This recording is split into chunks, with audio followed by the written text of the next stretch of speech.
Sur le plateau de la Grande Bouffe, il y avait une photographe italienne qui tenait absolument, envoyée par la production et le mise en scène, bien sûr, qui voulait absolument me photographier nue comme une madone dans Playboy. Je ne voulais pas. Je lui disais non tous les jours, madame, non, mais elle était là tout le temps. Jusqu'au jour où Piccoli a vu que j'étais pas bien, qu'il y avait quelque chose qui allait pas, que... Il me dit, qu'est-ce qui se passe? Je lui raconte. Ouais. Il me fait, je m'en occupe demain matin. Tu es sûr de ce que tu m'as dit? J'ai dit oui. Le lendemain matin, on est tous sur le plateau, la dame est là. Et Piccoli dit, tant que cette dame sera là, je ne tournerai pas.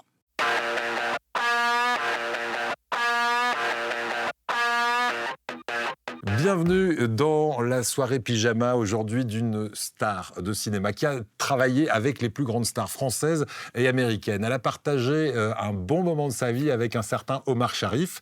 Elle a consacré sa vie au cinéma, au théâtre et à beaucoup d'autres activités artistiques. Mon invité, c'est Andrea Ferréol. Comment ça va, Andrea ? Très bien. Merci d'être avec nous. J'aime beaucoup ce négligé de soi. Ah oui, je trouve ça très joli. Est-ce que ce serait la chemise de nuit de ce film qui vous a fait connaître du grand public ? Non. C'est une amie qui un jour est arrivée à la maison et m'a offert cette chemise de nuit que j'ai trouvée superbe. Voilà, parce que dans La Grande Bouffe, on se souvient que vous passez beaucoup de temps en chemise de nuit. Oui. On va en reparler de ce film. Combien de films vous avez tourné depuis le démarrage de votre carrière ? Écoutez, je crois que ça fait à peu près 148 films. 148 films. J'ai compté 130 téléfilms aussi. Oui, absolument. On ne se lâche jamais. Ah, mais moi, je ne me lasse pas de travailler. Je trouve que c'est formidable. Le travail, c'est quoi? C'est avoir un but tous les jours quand on se lève. On a quelque chose à faire. Ensuite, c'est les rencontres. On rencontre des gens, on rencontre des metteurs en scène, on rencontre des lieux, on rencontre des villes, on rencontre des pays.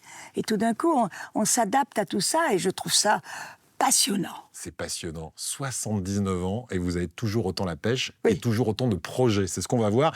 Alors, si je vous demande pour commencer 3 mots pour vous définir, ce serait quoi ? Eh bien, volonté, ténacité et peut-être impatience. Ou gourmandise.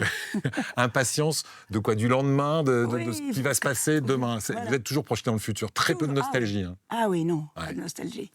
Alors, pour comprendre qui tu es, parce qu'au départ, je me suis dit, on va se tutoyer, on fait des soirées pyjama, et bizarrement, le vous arrive tout de suite. Pourquoi ? On a une forme de respect immense quand on parle à Andrea Ferréol. On se tutoie. On peut ? Oui. On peut y aller ? Alors, on va remonter le temps pour comprendre qui tu es. 1947, naissance à Aix-en-Provence. Tu as grandi dans quel genre de famille ? Dans une famille bourgeoise d'Aix-en-Provence. Mon grand-père était banquier, mon papa était en politique et assureur. Et nous avons appris, quand j'ai eu 40 ans, qu'il y avait un secret dans la famille, un secret très bien gardé. Et on nous a appris... à mon frère et à ma sœur, que nous descendions de Frédéric Mistral. L'écrivain provençal. Prix Nobel 1914 de littérature, car en fait ce monsieur était marié mais n'avait pas eu d'enfant avec sa femme, et c'était un coquin, je pense, mais il avait bien raison, et il a rencontré une jeune femme qui s'appelait Ferréol, et avec laquelle il a fait mon arrière-grand-père, donc lui est mon arrière-arrière-grand-père. Voilà, donc c'était un peu une surprise. Ah, une grande surprise. C'était pas très clair au départ, mais voilà. Qu'est-ce que ça fait d'être la descendante de Frédéric Mistral ? Oh, ben moi, je trouve ça très bien. Malheureusement, je ne parle pas provençal. Alors, dernièrement, je me suis acheté un petit livre de provençal. Je n'ai pas encore eu le temps de l'ouvrir, mais je me dis, c'est bête que je ne parle pas provençal. Il faudrait. Mais bon, il faut avoir le temps aussi. Quel genre de petite fille tu étais dans cette famille ? Oh, j'étais très coquine, je faisais que des bêtises, et ça m'a valu plusieurs gifles, d'ailleurs, hein, c'est comme ça. Ça s'appelle aussi l'éducation, hein, n'est-ce pas ? Et donc, voilà, je dirigeais tout. On avait une grand-mère qui nous surveillait, bien sûr, je l'avais surnommée l'espion. Voilà, vous voyez, on était très joyeux, c'était très joyeux entre les frères et les sœurs. Voilà, mais un peu tenu par les parents. Une maman très sévère, plus que papa qui était... Ah oui, papa, tout allait bien. Maman, c'était les gifles. Gifles, une des gifles, parce que vous m'avez dit, j'en ai pas reçu beaucoup, 3 dans ma vie, mais une, c'était pour le théâtre. Quand est-ce qu'elle arrive, cette passion pour le théâtre ? Par hasard. Ma vie a été faite de beaucoup de hasards. De plusieurs hasards. Donc, j'étais aux Beaux-Arts d'Aix-en-Provence, une jeune fille ravissante, magnifique, qui était marseillaise, me dit, il y a un cours de théâtre à Aix, tu veux qu'on y aille ? Ah ben, j'ai dit oui, si tu veux. C'était de 18h à 20h. Mais malheureusement, je n'avais pas prévenu mes parents. Donc, on va au cours de théâtre. Bon, ça me plaît. je rentre à la maison à 8h15 et pang, une gifle. 20h15. Voilà, 20h15, gifle. Et là, j'ai continué. Cette jeune fille est partie, mais moi, j'ai continué. Voilà. Après, j'ai eu un autre hasard quand j'ai rencontré Jean-Laurent Cochet. Oui, donc Au Festival qui est d'Arié. Jean-Laurent Cochet, on rappelle? Grand professeur à Paris de théâtre. D'ailleurs, il a eu Gérard Depardieu, Lucchini, Castaldi, qui était la même promotion que moi. Voilà, on était tous, on sort de chez Jean-Laurent Cochet, quoi. Voilà.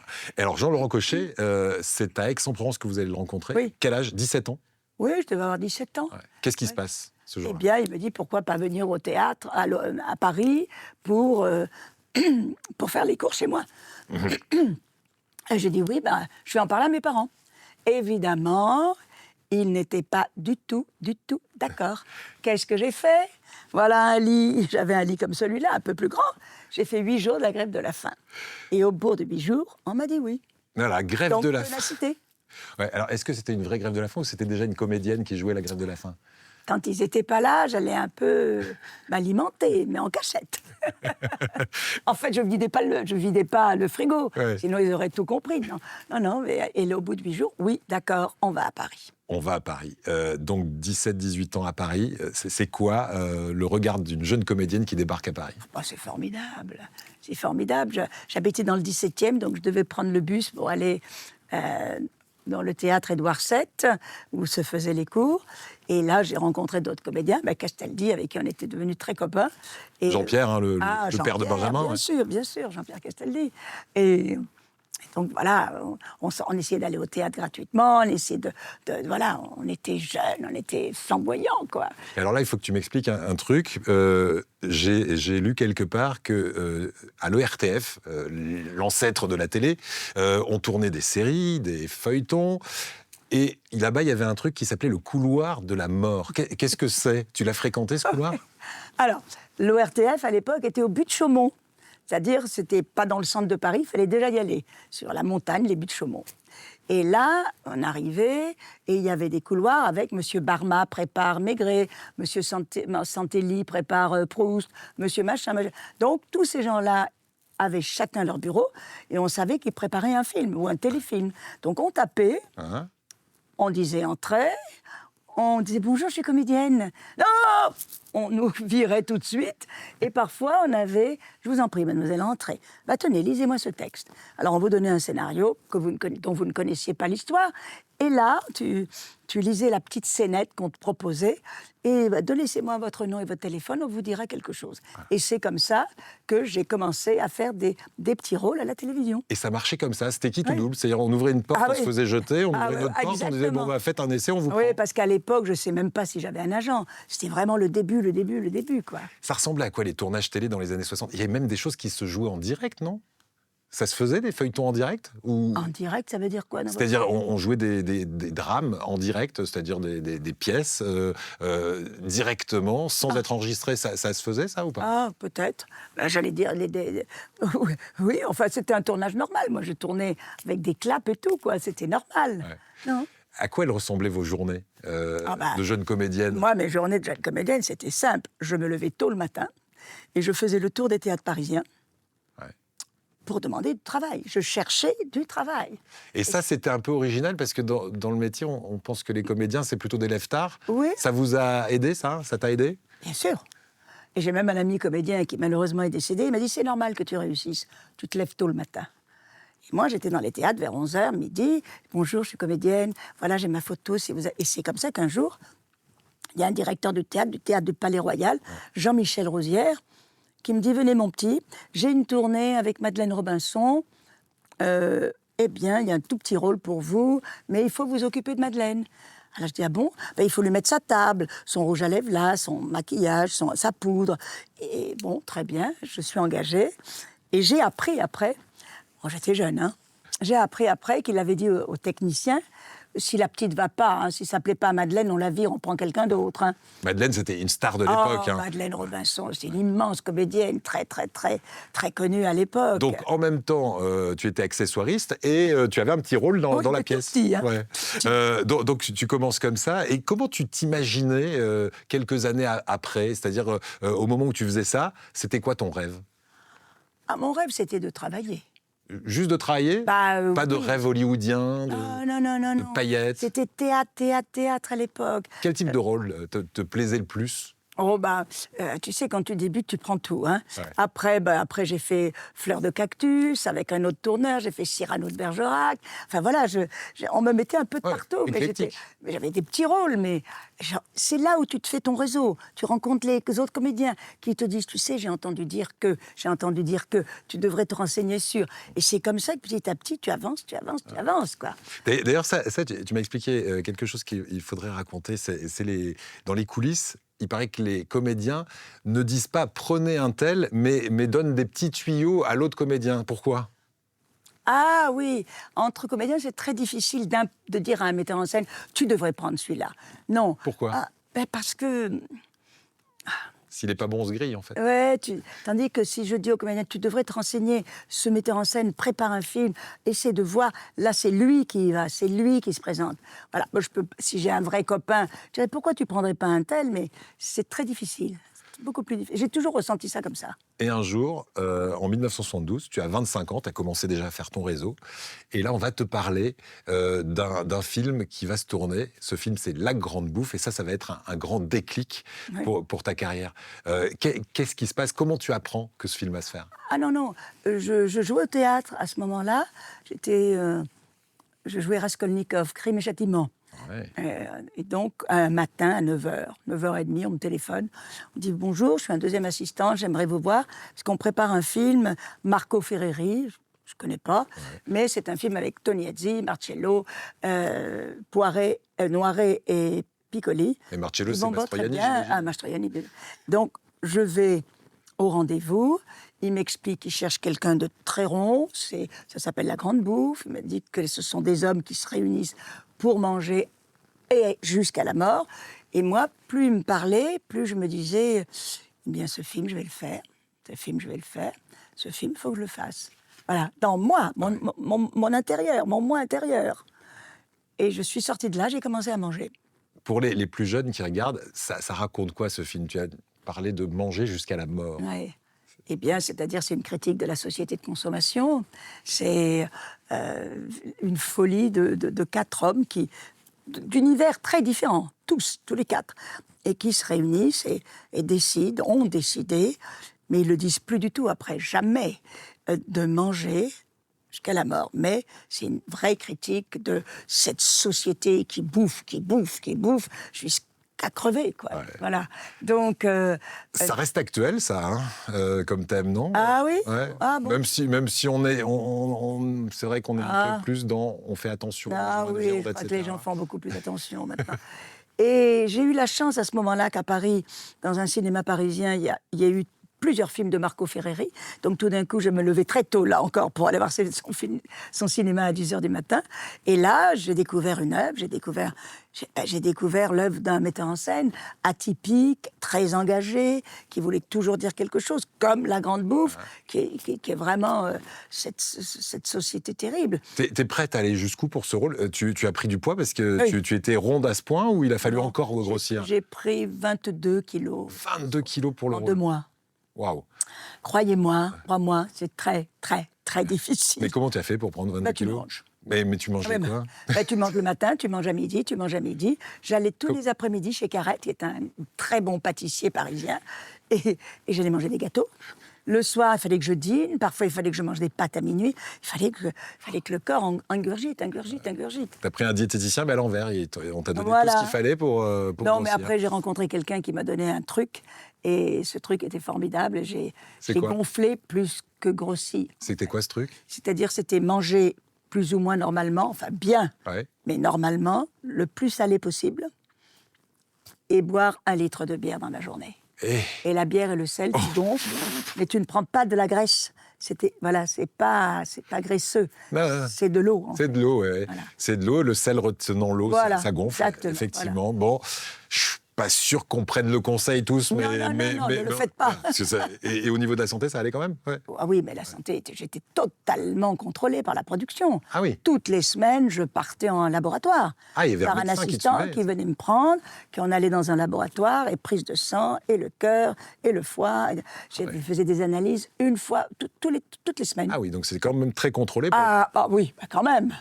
Comment tu as vécu le tournage? Il était comment ce tournage? Fou aussi, les non? premiers jours, j'ai vécu très peur.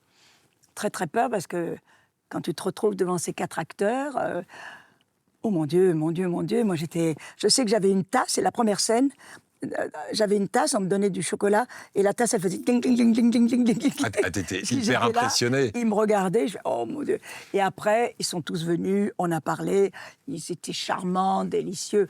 Quand tu dis ils, tu parles des acteurs? Parce qu'ils étaient hyper connus à l'époque. Noiret, oui. Piccoli, Mastroianni et Tognazzi. Et Ugo Tognazzi. Ouais. On allait tous dîner ensemble le soir, de peur de perdre un gramme. Et ils étaient bienveillants avec toi? Oui. Ouais. Ah ouais. Ils ont été chouettes. Ouais. Pourtant, avant que tu fasses ce film, tu tournais avec Robert Hossein, tu répètes du théâtre avec lui. Je devais répéter. Qu'est-ce qu'il t'a dit, Robert Hossein? Robert Hossein, c'était terrible. Je lui ai dit, voilà, Robert, je vous appelle parce que je ne vais pas faire la pièce. Je devais faire la nourrice dans Roméo et Juliette, à Reims, à l'époque, la grande époque de Reims. Et il m'a dit, mais pourquoi? Je dis, parce que j'ai un film italien avec Marco Ferreri. Ah bon? Ah bon? Je dis, oui, oui.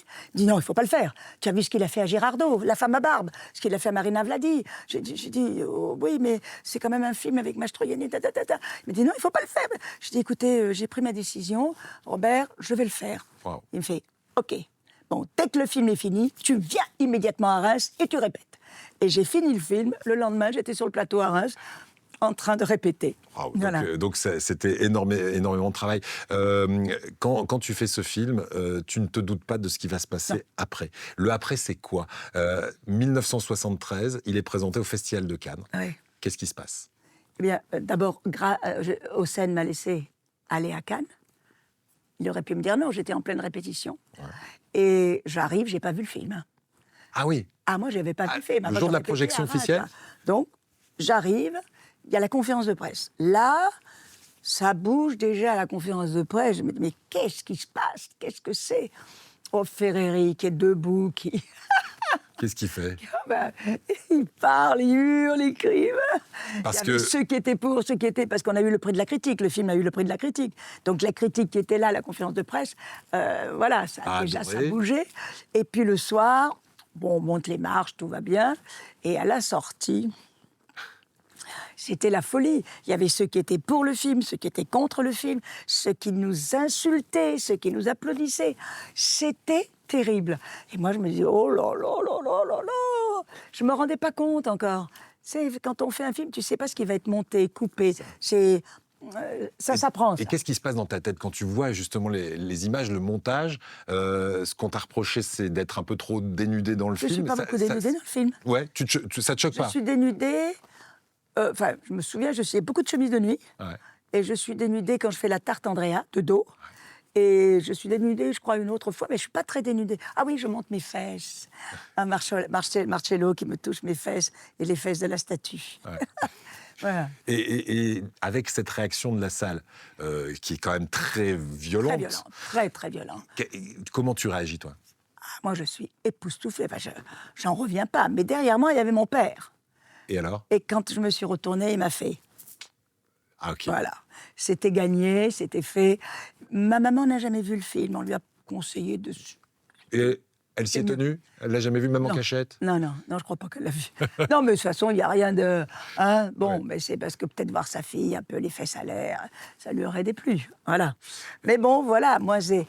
Et puis, je suis repartie à Reims, j'ai joué, et c'est simplement après où les choses ont explosé. Explosé. Ouais. Alors, on va s'arrêter juste une seconde avant d'avoir la suite. Quel regard tu portes sur le cinéma d'aujourd'hui? Est-ce qu'un film comme celui-là, il serait possible aujourd'hui? Ah non. Je crois que Le Dernier Tango, La Grande Bouffe, La Maman et la Putain, plein de films ne seraient plus possibles aujourd'hui à cause peut-être de MeToo, à cause de maintenant, dès qu'on touche ou un peu trop de près à une femme, voilà. Je crois que non, ce ne serait pas possible. Tu le regrettes? Je crois que le monde bouge, le monde change. Eh bien, il faut bouger avec lui, changer avec lui. Bon, peut-être que c'est un peu trop exagéré, sauf quand on voit ce qui se passe en ce moment avec les jeunes filles qui sont violées et assassinées. Là, on ne peut pas dire que je sois... C'est terrible, mais voilà, je crois qu'il faut... On retourne un petit peu en arrière, je pense. Dans une forme de puritanisme. Oui, un petit peu, oui. Mais bon, faisons des belles choses autrement. Ouais. Alors, est-ce qu'on peut dire que ce film, il a changé ta vie ? Absolument. En quoi il a changé ta vie ? Est-ce qu'après ce film, le téléphone n'arrête plus de sonner, par exemple ? Le téléphone n'a pas arrêté de sonner. Et surtout, il y a eu un agent italien qui est venu me voir, qui est venu à Paris, qui m'a cherché et qui m'a demandé si je voulais aller dans son agence. Il s'appelait Ferruccio Ferrara. Je ne parlais pas du tout italien et j'ai fait mon premier film en Italie avec Joe D'Alessandro. Ouais. Et je parlais français, les autres parlaient anglais, les autres parlaient italien, les autres parlaient allemand. C'était un melting pot. Et ce film en a amené un autre. Et j'ai fait une 30aine de films en Italie. Et c'est un pays que j'ai adoré, quoi. C'est ça que je dis, la découverte. Mais oui. Le pays, c'était aussi une découverte. Et une façon de travailler aussi. C'était quoi le cinéma en Italie ? Et être actrice dans les années 70-80, alors que l'argent coulait à flot, tu étais traitée comment ? Comme une star ? Ah, très bien. Mais le problème, c'est que c'était pas de son direct. Il n'y avait pas de son direct en Italie. Elle est venue très tard, le son direct. Donc, tu étais sur le plateau, comme on fait là tous les deux maintenant, et tu entendais derrière « E allora, come è andato ieri sera con bimbo? Bene, bene, ah. Pam, pam, pam, pam. » Qu'est-ce qui se passe ? C'est le décor à côté. Et il y avait du bruit. Tu tournais dans le bruit, dans les paroles des uns des autres. On pouvait dire « Silence, s'il vous plaît, on tourne ». Il y avait un silence de quelques secondes et après ça repartait. Et là, il faut s'y habituer. Parce que... Ah oui, il faut s'y habituer. Parce que le son était refait après en studio. C'est pour ça que tout le monde faisait du bruit pendant longtemps. En synchronisation. Donc j'ai été synchronisée très longtemps au début. Ouais. Et après, c'est ma voix.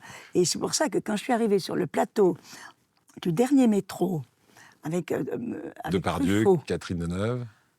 Il y avait un tel silence, un tel respect. Truffaut disait vous à tout le monde, à moi la première, à Catherine, à Gérard, à tout le monde. Voilà. Et tout d'un coup, ça me dérangeait presque. J'étais pas habituée. Ah oui ? C'était trop. Oui, parce que le bruit, tu t'y habitues et ça va. Et là, tout d'un coup, oh là là, voilà. Donc c'était complètement différent. Et maintenant, je crois qu'ils font du son direct, mais j'en ai fait. Voilà. Quel souvenir tu gardes de l'Italie, de Rome, ne serait-ce que du pays ? Oh, c'est un pays que j'adore. C'est un pays où il fait bon vivre, où il fait bien. On est bien, la nourriture. J'adore ça. Elle me correspond. Voilà. Non, c'est pas un pays, c'est un musée. Ouais. Ce pays est un musée. Chaque ville, chaque village, il y a quelque chose qui reste des Romains, ou voilà, de l'ancienneté. C'est magnifique. Voilà, Perugia, Pérouse, c'est extraordinaire. J'ai tourné là avec Mickey Rourke. C'est une ville extraordinaire. Pourtant, c'est une petite ville. Alors, on va parler justement des Américains, parce que grâce à ce film, tu es allé jusqu'à Hollywood. Grâce à ce film premier, oui. On parlait de la grande bouffe, ça a déclenché une carrière internationale. Vraiment, tu as travaillé avec Mickey Rourke, tu le disais à l'instant. Oui. C'était sur un biopic... Francesco, ouais. François d'Assise. Ouais. Voilà, fait par Liliana Cavani. Et je faisais sa maman. Et qu'est-ce que tu retiens de Mickey Rourke, par exemple ? Oh, je retiens un garçon délicieux, fou, qui ne se lavait jamais. Ah bon ? Je ne lavait pas souvent, sauf quand sa fiancée arrivait. Elle était belle. Elle s'appelle, je pense qu'elle est toujours vivante, Capucine. Je n'ai jamais vu une fille aussi belle que cette jeune femme. Et donc là, on savait qu'elle allait arriver parce qu'il sentait bon. Parfait. Toutes les nuits, il allait s'entraîner à la boxe, le coquin, parce qu'il avait ce film derrière de boxe qu'il devait faire, qu'il a fait d'ailleurs. Oui.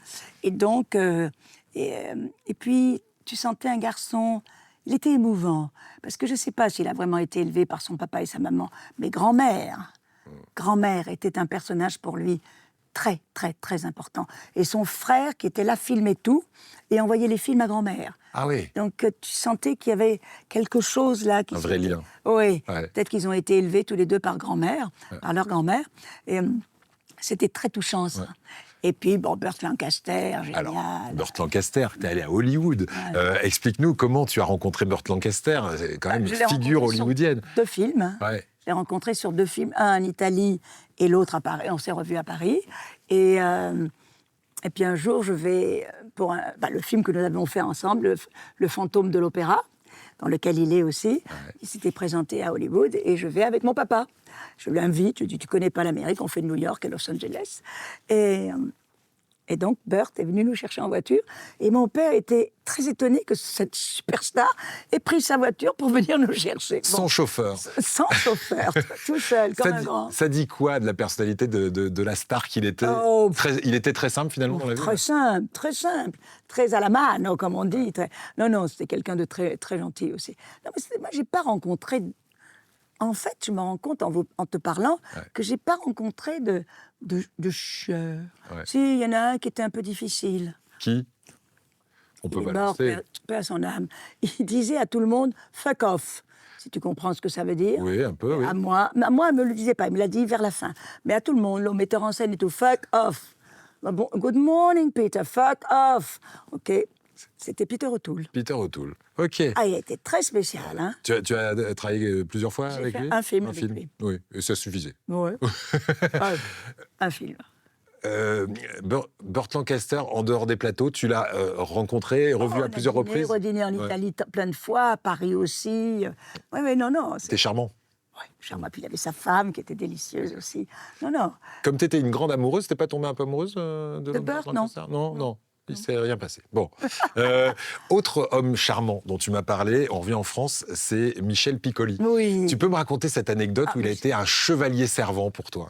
C'est-à-dire qu'il m'a sauvée d'une situation que je ne voulais pas. Sur le plateau de la Grande Bouffe, il y avait une photographe italienne qui tenait absolument, envoyée par la production et le mise en scène, bien sûr, qui voulait absolument me photographier nue comme une madone dans Playboy. Je ne voulais pas. Je lui disais non tous les jours, madame, non, mais elle était là tout le temps. Jusqu'au jour où Piccoli a vu que j'étais pas bien, qu'il y avait quelque chose qui allait pas, Il me dit, qu'est-ce qui se passe? Je lui raconte. Ouais. Il me fait, je m'en occupe demain matin. Tu es sûr de ce que tu m'as dit? J'ai dit oui.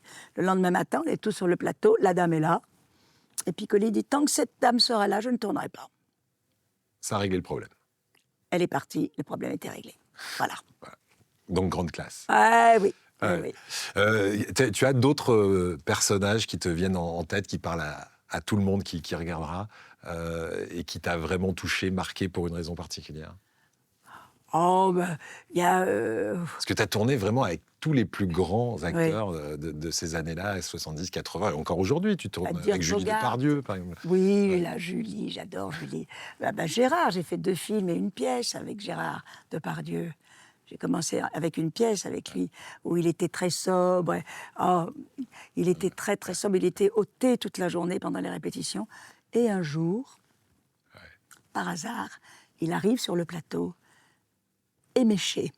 On est tous paniqués parce que la pièce était très difficile. C'était une pièce de Peter Handke et c'est lui qui avait le rôle principal, quand même. Et donc, il devait jouer au piano. Enfin, il faisait des choses formidables.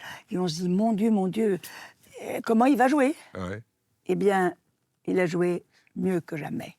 On était tous paniqués, on le regardait jouer, on était fascinés. Alors qu'il était très alcoolisé. Oui, et quand il sortait de scène, il tombait, on le relevait, il remontait en scène. Il a été extraordinaire. Mais vraiment, c'est un très, très, très grand acteur. Vraiment. Allez, on a l'impression que tout le monde est ami, pote, etc. Est-ce que toi, tu as été, par exemple, très jalousé par des actrices à l'époque? Parce que je pense que les places étaient chères. Et est-ce que toi-même, tu as été un peu jalouse de certaines? Si j'ai été jalousée, je ne sais pas de qui. Hein. Ah on oui? ne me l'a pas dit. C'est vrai? Ah non. Ah ouais? Non, je suis sûre que j'ai dû en embêter plus d'une, hein, mais... Il n'y avait pas de rivalité apparente, en tout cas. Mais que pendant... De 74 à 90, moi j'étais très, très, très, très, très italienne. Hein. Je revenais en France, je tournais avec Truffaut, puis je retournais avec Robert Enrico. Mais en fait, chaque fois, c'était l'Italie qui me ramenait chez elle. Voilà, puis après j'ai tourné en Allemagne avec les Belges et tout. Mais donc je ne m'apercevais pas, j'étais dans un tourbillon de travail. Parce que 148 films, 130 téléfilms, ça fait parfois 2-3 tournages à l'année. C'est très dense. Tu as toujours trouvé du travail aussi facilement, on a l'impression? Ou il y a eu des vaches maigres quand même? Il y a eu de temps en temps 3-4 mois tranquille, quoi. Mais ça revenait. Alors là, maintenant, vu mon âge, le problème des actrices après 50 ans, il est là. Voilà. J'ai plein de propositions, je lis beaucoup de pièces de théâtre, j'ai encore de la télévision, j'ai pas beaucoup de cinéma. J'ai un film en préparation, voyons voir s'il va se faire. Voilà. Donc c'est plus difficile, mais c'est normal, Ouais. c'est l'âge. C'est plus dur d'être une actrice d'un certain âge, Ah, tu le sens? Ouais. pas pour moi, mais pour le métier, oui. Elle est vieille, oh, plus jeune qu'eux. Et quand il y a ce tourbillon de tournage où tu es prise à droite, à gauche dans le monde entier, tu as un port d'attache? C'est toujours Aix-en-Provence ou c'est ailleurs? Ah non, non, à l'époque, c'était Paris. Ouais. J'habitais toujours Paris et je retournais toujours à Paris. Et c'est depuis simplement le Covid que j'ai décidé, au lieu de rester à Paris, de rentrer sur Aix. C'était quand même plus agréable. Ouais. Faire un papier le matin pour sortir 1 heure, l'après-midi, tu refaisais l'autre, tu ressortais 1 heure. Je trouve qu'on pouvait sortir, tout d'un coup, tu pouvais respirer, quoi. Ouais. Voilà.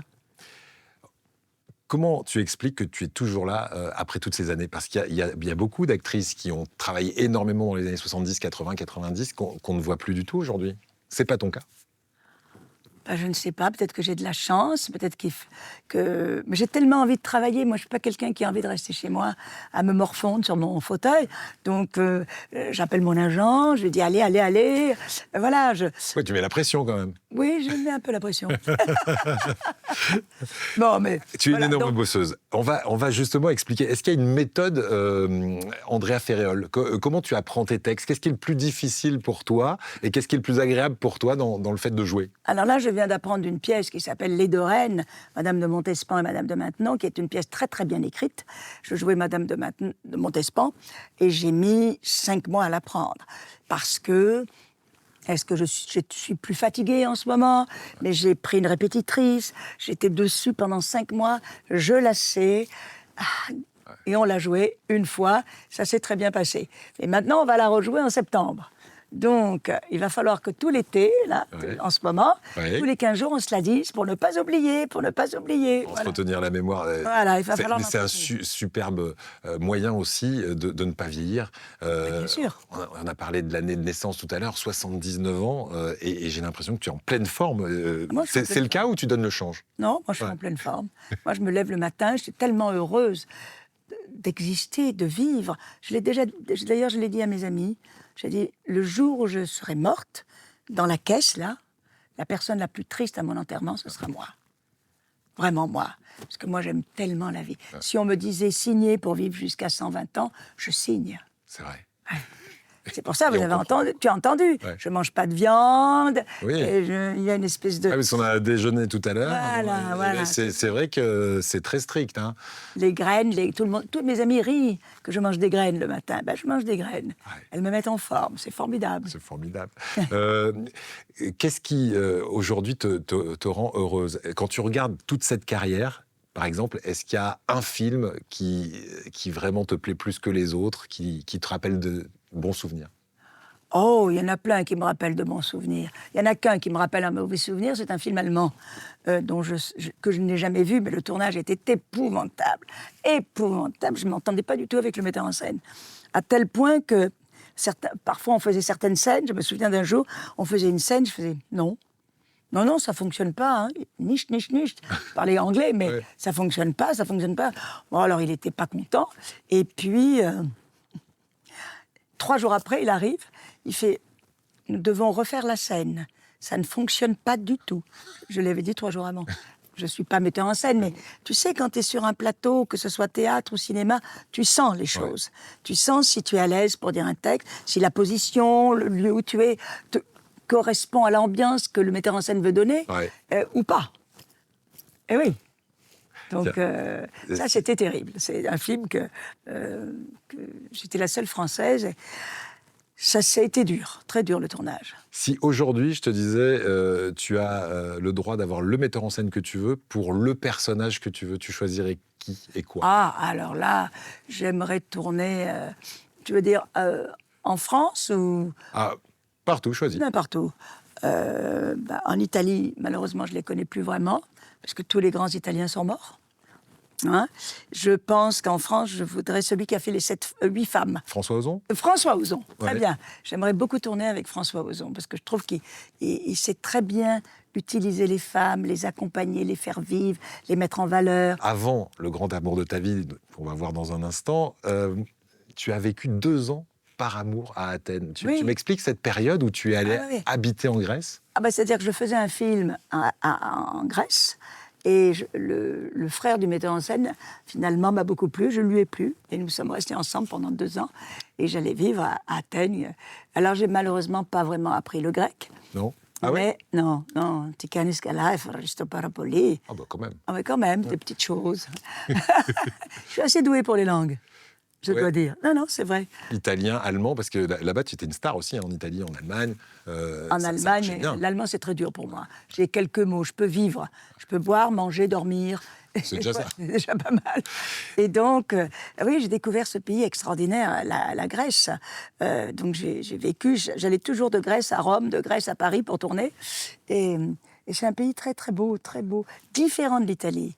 Disons que je suis plus attachée à l'Italie qu'à la Grèce. Pourquoi? Ah, je ne sais pas. Plus aride? Il y a peut-être? quelque chose...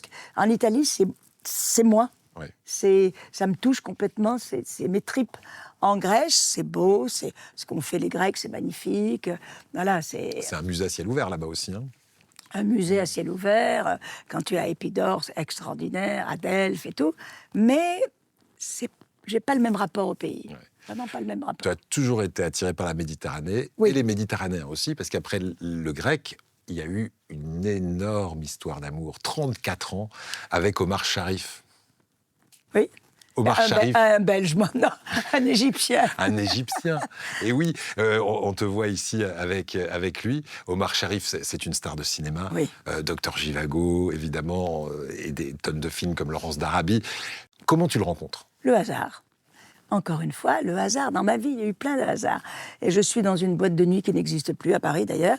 J'entre, il est assez tard, j'étais avec des amis. En face de moi, une comédienne qui était avec lui va pour sortir, me dit « Ah, bonsoir, est-ce que je peux te présenter, monsieur J'arrive. Bonsoir, monsieur. » Et très coquin, il m'a demandé mon numéro de téléphone. Et je lui ai donné, bien sûr. Ça a collé tout de suite? Et c'est-à-dire qu'il m'a appelé 2-3 jours après. Je suis donc allée dîner avec lui, et là... je suis tombée sous le charme, quoi.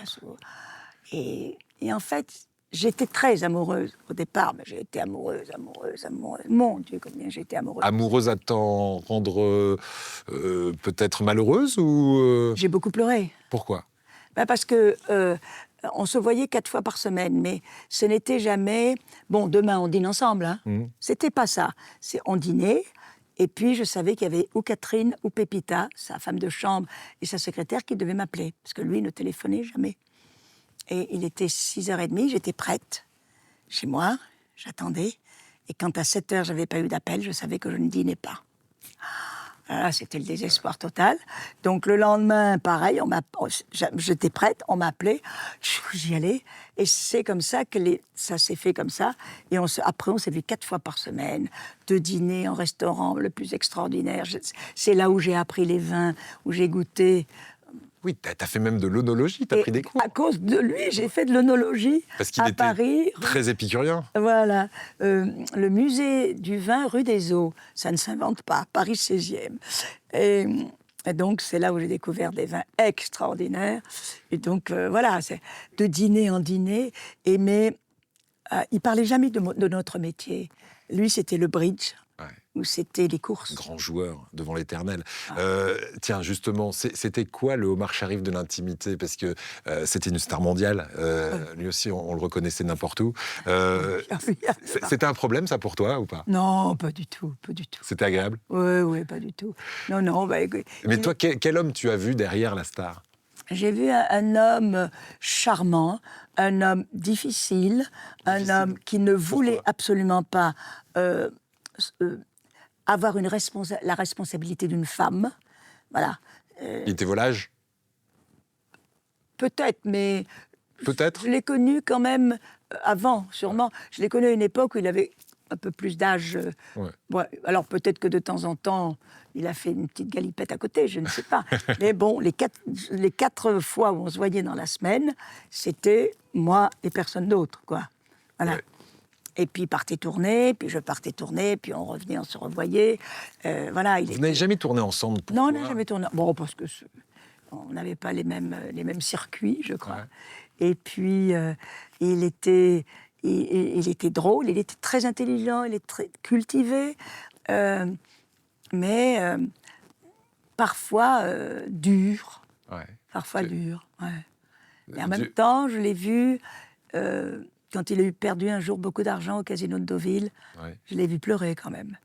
Parce que perdre des grosses sommes, au bout d'un moment, ça fait réagir. C'était vraiment maladif. Et tu as essayé de le Non. sortir de ça? Non, non, non, non, non, non, non.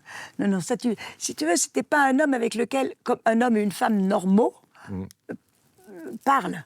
C'est presque toujours en représentation, où tu es à côté. Et vers la fin de sa vie, où moi, j'avais compris, je me suis toujours amoureuse, mais un peu détachée, c'est lui. Alors là, c'est lui qui était sur moi. Je jouais au théâtre à Paris. Il ne comprenait pas pourquoi les jours où je ne jouais pas, il fallait que j'aille avec lui, il fallait que je le voie. Voilà. Ah oui, donc les rôles s'étaient inversés. Oui, les rôles s'étaient inversés. Ouais. Voilà. Et est-ce qu'il t'a donné le goût du jeu, par exemple? Non. Donc, tu t'es pas encanaillé de ce côté-là? Je l'ai sans lui. Ouais, ah oui. Mais j'ai un jeu raisonnable, si tu vois ce que je veux dire. Je me dis, bon, ben, je vais au casino, je perds 100 euros, 200 euros, puis je les ai perdus, c'est perdu, très bien. Je les ai gagnés, tant mieux. Ouais. Mais voilà. Tu as dit Lui, c'était des sommes. Des sommes astronomiques. énormes. À vous mettre dans la mouise de temps en temps ou... Lui peut-être, mais Vous étiez bien séparés. oui, séparés mais ensemble. Voilà, séparés mais ensemble. Vous ne viviez pas sous le même toit. Non, non, non, non, non, non, non. Vous n'avez pas ni eu de mariage, ni d'enfants. C'était volontaire. Ah, oui, C'était oui, volontaire. Oui, oui, oui. Ouais. Lui, il ne voulait pas de responsabilité d'une femme. Ouais. Donc, une femme égale mariage, égale enfant, surtout pas. C'est Il un avait regret eu, pour toi? Mais il avait eu. Ouais. Il avait été marié avec une des plus grandes stars égyptiennes qui s'appelait Faten Hamama.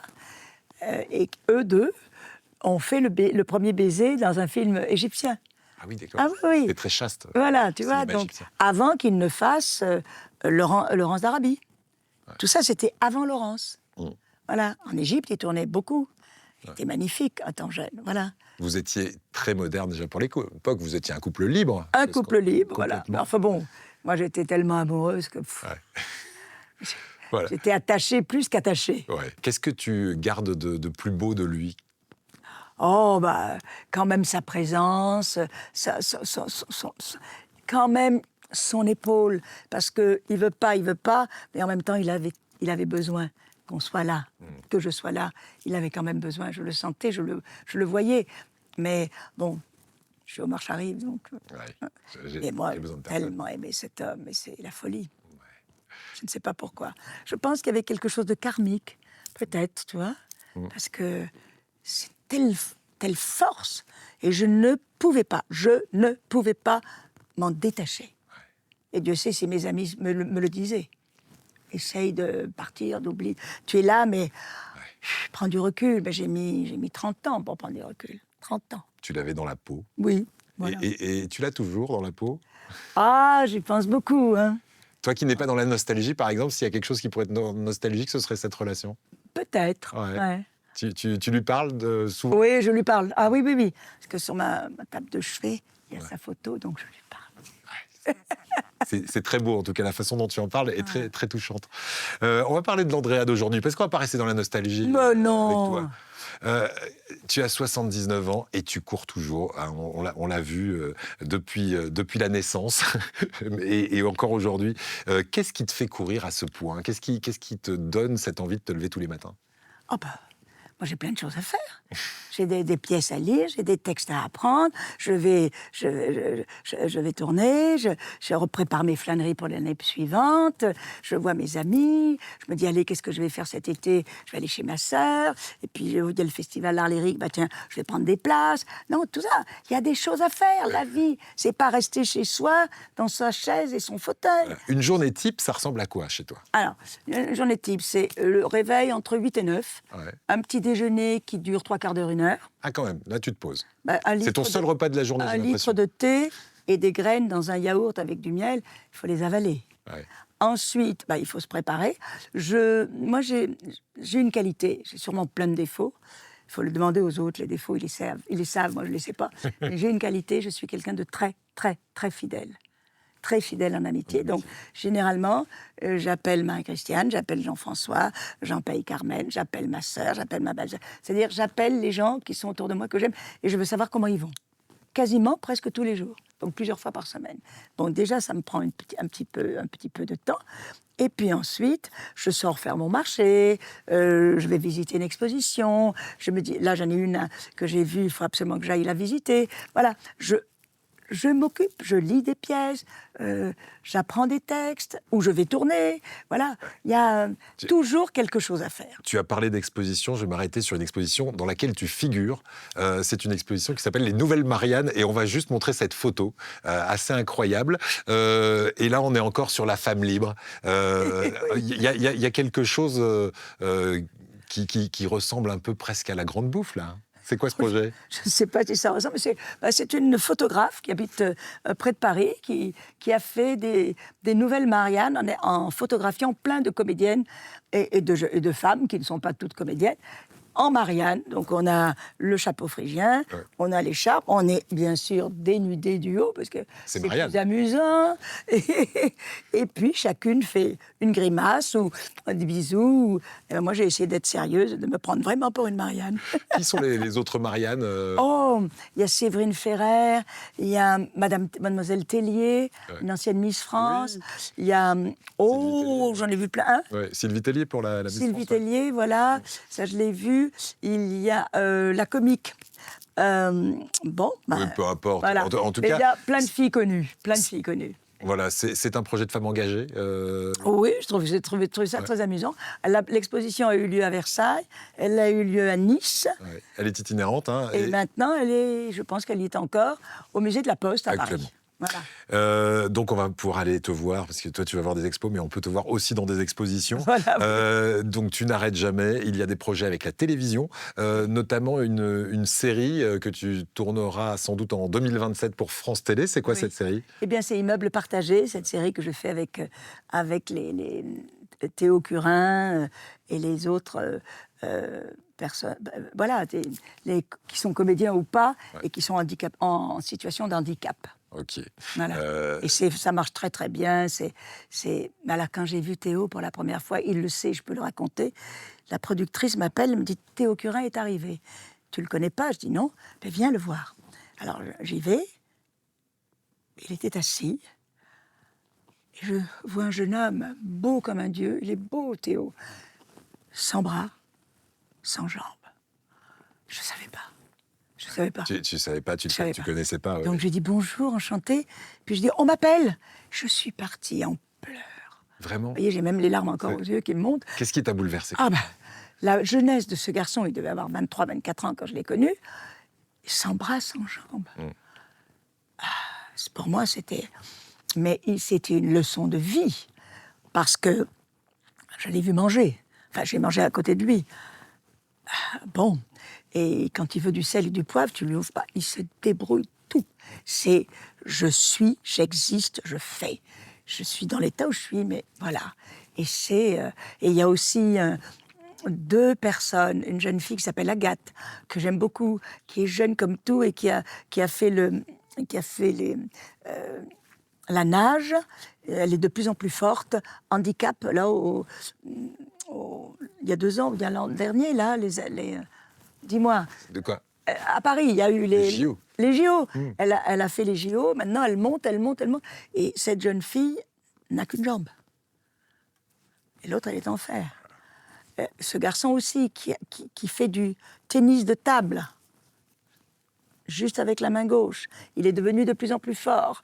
Ils sont extraordinaires. Ils ont la vie verrouillée au corps. Ils ont l'optimisme, ils ont la force, ils ont la volonté. C'est tout ce que j'aime. Je les admire énormément. Mais vraiment, pour moi, c'est des leçons de vie, parce que ils sont jeunes, ils sont beaux, ils sont handicapés. Et ils ont souvent la même énergie que toi, et c'est pour ça que ça te parle, et je pense que tu dois t'entendre très très bien avec eux. Ah oui. Merci en tout cas de nous avoir partagé une partie de ton parcours. Et puis on va rappeler, si vous avez l'occasion d'être à Aix-en-Provence tous les mois de juin, il y a ce festival qui te prend 6 mois dans l'année, qui te coûte un peu d'argent, je le sais, parce que il y a tes amis artistes qui sont là. C'est quoi le principe des flâneries et pourquoi c'est si important pour toi?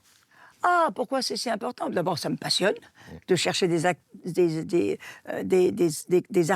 artistes qui sculptent, qui peignent, parce que c'est des rencontres avec des gens. D'ailleurs, certains artistes sont devenus des grands amis à moi.